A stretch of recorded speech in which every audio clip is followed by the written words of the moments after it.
Good evening and welcome to Choices. Once more we are in the streets, in Brickdam, or alongside Brickdam I should say. Have you ever wondered why this street is called Brickdam? Well, I wondered and I did some research. And apparently, this being the oldest street in Georgetown, was a muddy dam in those olden days. Even horses had trouble making their way along the street or the dam. So eventually they started to put the rubble that came from the many fires that they had in Georgetown. Being a very wooden city, there were many fires. So they started using those old cinders to pave the path. But of course that didn't work out too well. So eventually they had to place bricks, and hence the name of our oldest street was called Brickdam. So that's a little bit of trivia about why the street is called Brickdam here in good old independent Guyana. As we continue to discuss the topic of Guyana's independence, we want to say from the inception of this program that Guyana's independence did not begin with the lowering of the Union Jack and the hoisting of the Golden Arrowhead. But long before that, there were some workings in the background, and there were two men who played a major role in that process. Lyndon Fopp, Samson Burnham, and Dr. Chetty Jagan.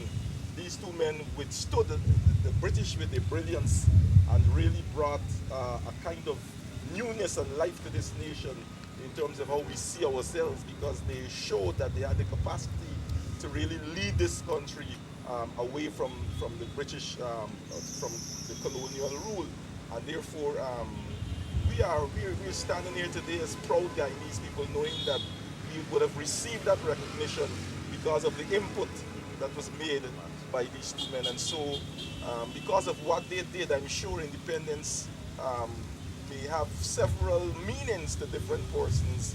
And so we want to discuss those meanings. Gentlemen.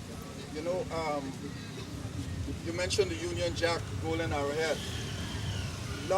Before we became an independent nation on the 26th of May, 1966, on the 20th of May, the Golden Arrowhead was officially adopted as our national flag. And one of the things about the Golden Arrowhead, that as we discussed the significance of independence to us, is that the arrow points to the future. And because it's golden, the expectation was that we'll have a golden and a bright Guyana. In 1966, I was in the village called Sanford, West Kanchi Province. Boy, 6 years old then, or just about to be 6. So the significance did not impact me that much.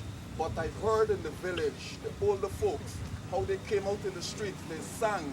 And you know this popular song, "Oh, we welcome independence to Guyana." I mean, that was, people cook, people dance in the street, because there was great excitement that a new Guyana was brought in, and there was hope for all the people in Guyana. I was a little boy growing up in the village in the east there. Grew up in Hatfield Street Lodge. And unlike you guys, I witnessed this construction, because I also went to that school right across the road, St. Sidwell's Primary, and we used to play every conceivable game in this. This is now a park in Lata, I understand, but this used to be named Prisoners' Ground, where we played football, litty, tug of war, every game you could think about. We played Saul Out. And I used to fly kite in Durban Park in the race course. And so I saw this thing going up. You know, they kept us away as little boys, but how you can keep little boys away? They were digging, and those men are lifting that weight collar monkey. And the foreman would say, "Up monkey." 6 strong men would hold this iron or whatever it was made out of, timber, or I can't remember what it was made of. But I remember, you know, one day when they said, the foreman said, "Up monkey," and then he went to inspect. a little boy passed around and said, "Dung monkey." The men dropped the thing. And it was something else. So I grew up, embracing the construction and was always proud and had an understanding early that this meant something to us as a Guyanese people. And we sang Terry Nelson's song, Alagala, Omar Farouk, whichever name you want. We welcome independence again. Whatever, didn't know what it meant. But I endorse the fact that Dr. Chetty Jagan and Mr. Forrest Burnham played no small part in fighting and securing for this country. I mean, they were together in the original PVP as the leaders, and as they experienced some kind of conflict, like 1964, you had a coalition, so even Mr. Peter Degar, his name, and their whole host of others. We didn't really set out to name all the names, but those people were the primary movers and shakers. So I had a bird's eye view. I was very close to the construction of this arch, and we're so grateful to God that they've kept it and they're maintaining it. We need to get the lights on in all of the areas, but it's still a real good monument for us to respect, understand. Even as we stand here, we're standing on the shoulders of all those men and women who fought and won independence for us. Well, I was about 8 years of age, and I lived in East Rumwell, East Penington area, and I didn't understand much, but I know my parents, they celebrated. They were celebrating something, and I felt that there was something great going to happen, that was going to happen at that time. And so I look forward to coming out here when they had the marches down Big Dam and all those things, because I went to Smith Church School. But so many things were happening at that time. And I tell you, I could have felt the excitement as a little boy. You saw the fireworks that took place, and so many things were happening, and I can't even explain it because I didn't understand much of it, but I knew that something great was about to happen to Guyana, and it was marvelous in our eyes. And you know the good thing about it, I remember walking along Brick Dam, age 7, because we were about the same age. He was not in the city. Thank you. He was out of the city. So what do you remember about Brick Dam? I don't know about Brick Dam until I get to an older age, but I remember independence is something that we should be proud of, and we should still fight on the shoulders of Mr. Burnham and Dr. Jagan as they prove to the masters that we can run our own affairs. And you know, after time we should grow up. And I want to say to the political leaders, we need to stand on the ground of these men. And let us understand that we are one people, one nation, one destiny. It doesn't matter who rules. We need to put our shoulders together and build on the legacy that was left by these men. So where you came from? My Coney, sir. So you remember independence? Yes, sir. I was 7 years old. Well, you see that, 7 years old. You remember cockfight trees all along Brick Dam? Yeah, the Brick Dam cockfight trees. And Red it and was green. such a beauty. You know, when they're Flamboyant, bloom. I think is the Right. Flamboyant. The real name, flamboyant. I think it's flamboyant. And it was such a beauty to behold. When we walk along Brick Dam, in the blooming of those, At spring, in spring, Springtime.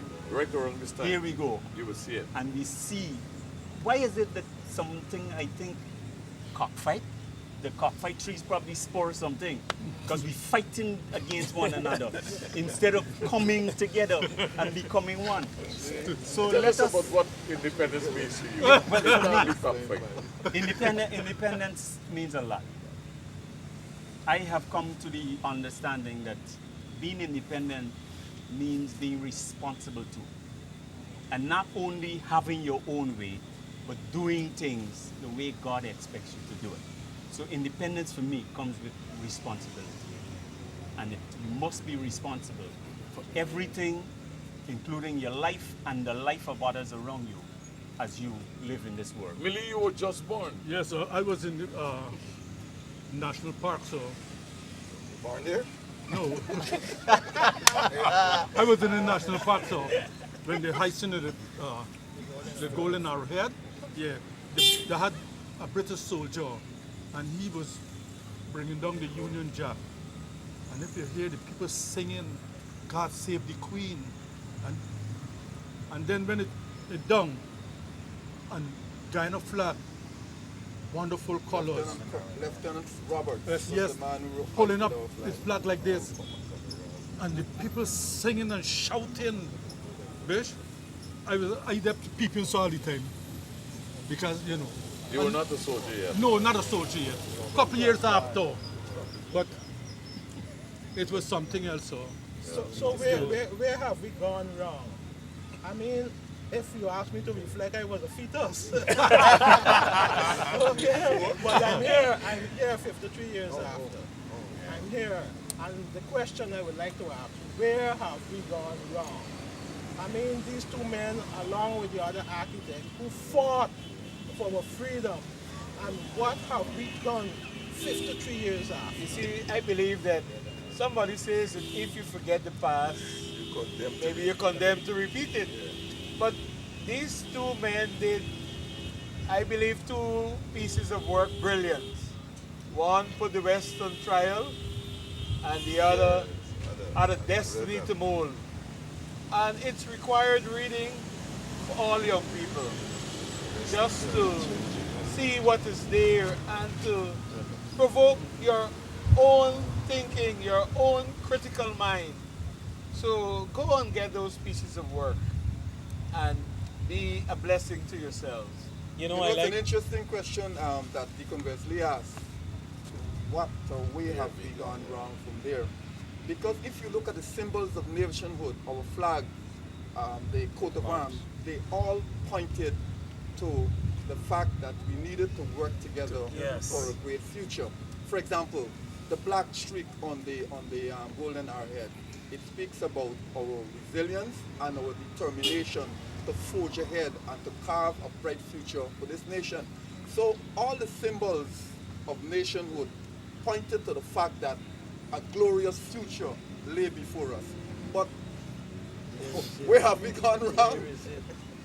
It has to do something with us not working. I really want to go back to the Book of Acts, where Paul was speaking to philosophers in Greece, and he made some observations I'd like to quote. And he says, "God that made the world and all things therein." As we advance into the 21st century, even this concept is under siege, where men are suggesting that there's a different worldview, or there are other worldviews that caused the world to come into being. There are men and women who are suggesting that the world evolved. Paul made this statement, and I support this unapologetically. God made the world and all things therein, seeing that he is Lord of heaven and earth. He dwelleth not in temples made with hands, neither is worship with men's hands as though he needed anything, seeing he giveth to all life and breath and all things. This is the one. I believe Guyana was involved in this whole practice. And he made of one blood all nations of men for to dwell on the face of the earth, and had determined the times before appointed and the bounds of our habitation. When our forefathers, our ancestors, broke the colonial domination of not just our politics and our economics, but our fledgling industry, but the way how we thought, they broke it. We used to look to England for everything, you know, not only saltfish and butter. We look to England for everything. And we had these bold Guyanese men and women. You know, you had leaders, but you had a whole nation following them who determined this was the spirit in the age. But we need to remember, God made us of one blood. You know, Guyana, we may look different. That diversity that we have in our ethnicity is a wonderful chemistry to cause us to work together. We can relate to the entire world, you know, based on our ethnicity, and we must cherish this. We must protect it. We must, the fact that we came from different places, the fact that we are all living in the same space. We must not allow religion or politics to divide us. And we must remember the big picture. God made all of us. Yes, you drinking that beer, God made you. Yes. And you lying in bed there, God made you. And He made all of us from one blood to dwell upon the face of the earth. And for us to remember that He is God of all. If we are asking, where did we go wrong? Perhaps we abandoned Him on the way. Amen. Yeah, Amen. you know, Bishop, I really like that. And even as you quoted from the book of Acts, I reflected in the church, what transpired in the church at the then time when they were looking for leaders, and when there was a complaint in terms of sharing items in the church, they decided to pick people to lead who were not looking like them. And so we need to go back to that kind of thinking, that kind of operation, where we don't put people to lead because they look like us. We put people to lead because we recognize that there is something good inside of them, that they bring something to the table that could change the lives of many. And so one of the things that we have to start focusing on is to ensure that people are elected, people are placed in positions because of what they bring, because of the God that is in them. And that is so important, because I can't see any leader functioning effectively without God. The moment you become God unto yourself, you become problematic. And therefore, we need to see our leaders again recognizing that there's a God that they could turn to if they want to see change. You know, the Apostle Paul said, do not conform to this world, but be transformed a bit by the renewing of your mind. I believe what we need in this land right now is a mind renewal of how people think and how they operate. And that could only come if they focus on God. My friend from South Africa, Charlie Masala, sent me a photograph today. Remember, they just had elections. Yeah. And so they were swearing in the new members of parliament were being sworn in. Charlie sent 2 photographs. Brilliant South Africa. And this was in the hollow chamber of their parliament. And you saw the officers of the parliament standing right around the speaker's chair or lectern, whatever they call it. And you saw the new entrants coming in. But the speaker was on his knees. You see. The speaker was on his knees. The photograph is evidence. He was on his knees. Even though that man,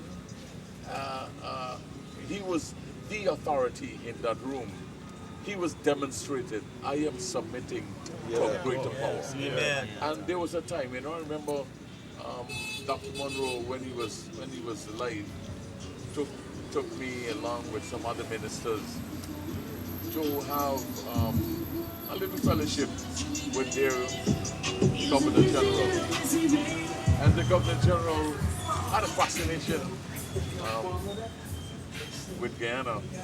He spoke to me about Kimbia, and I mean, I felt so bad because the guy just, when he found I was from Guyana, he just kept asking questions about Guyana and everything like that. And I had done national service, so I was able to respond, and we had a big dialogue about Kimbia Lake.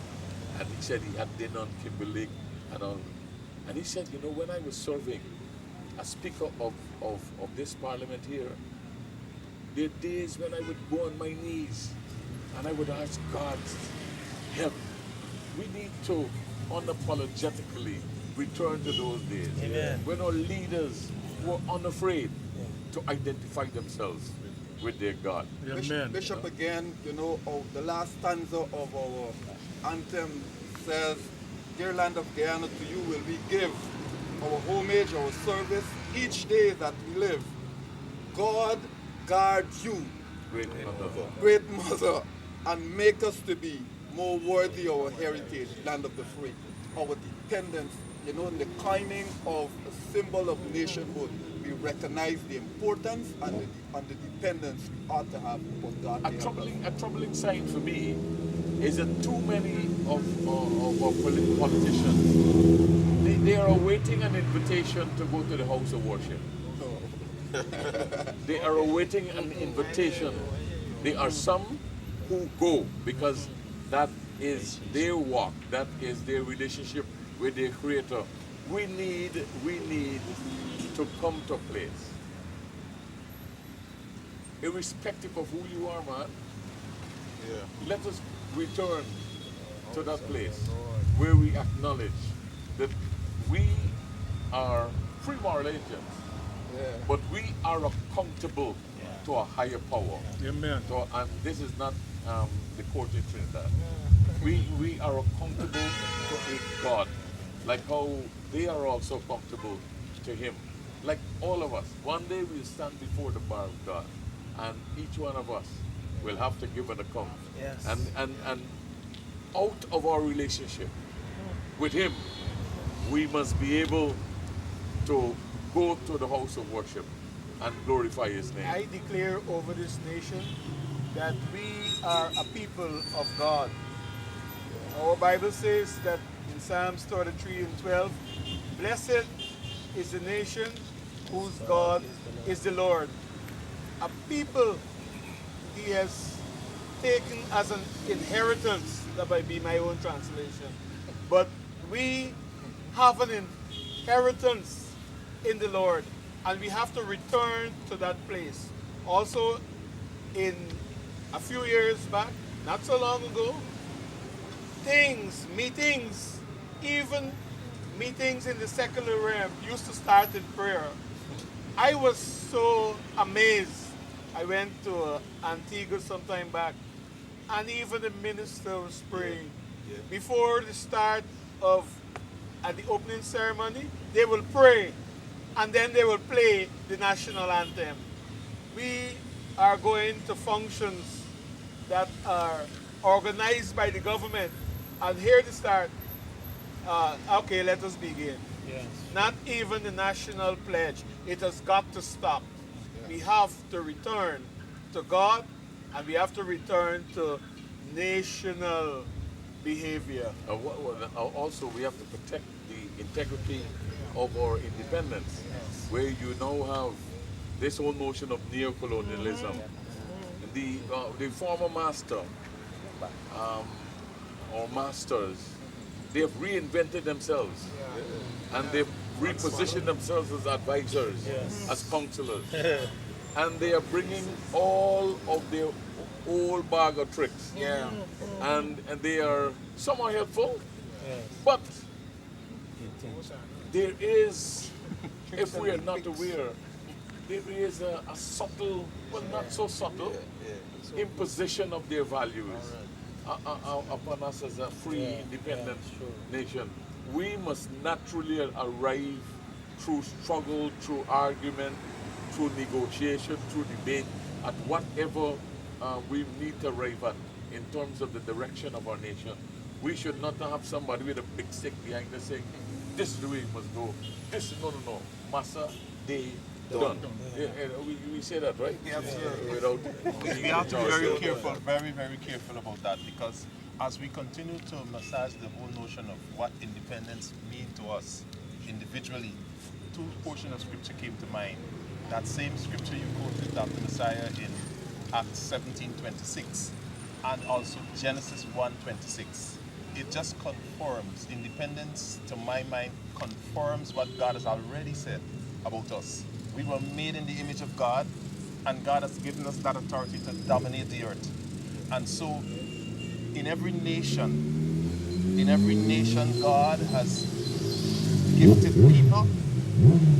As He determined the bounds of our habitation, He has gifted us and give us that wisdom to harness and to mine those resources that He has placed within the bounds of our habitation.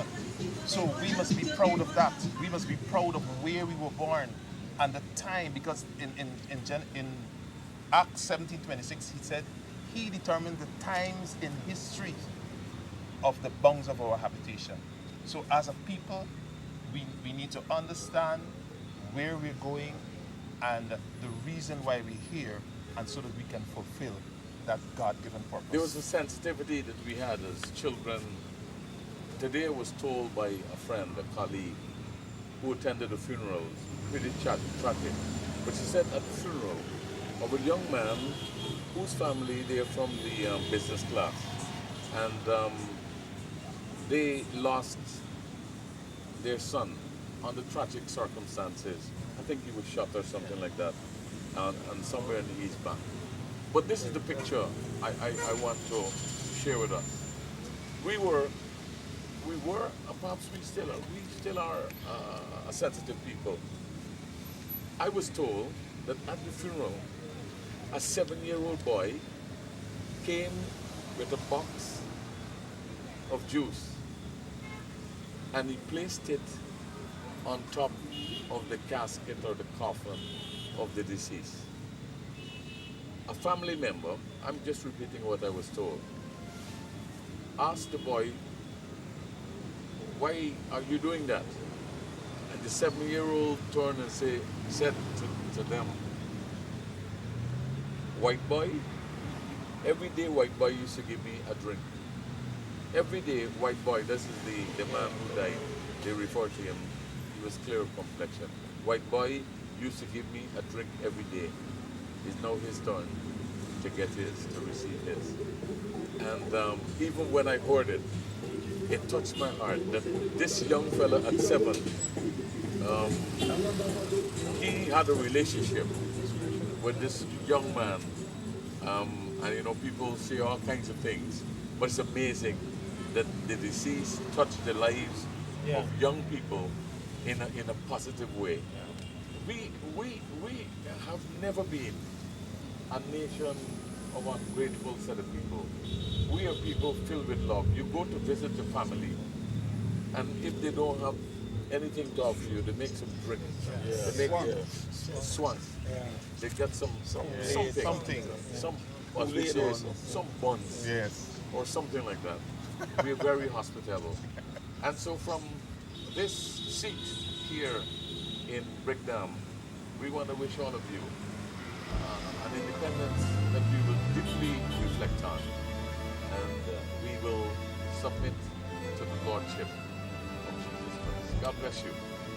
We thank you for joining us on Choices today. Remember, you can join us at First Assembly, LNP Durban Street, Workmanville, Georgetown, Guyana, for any of our special services.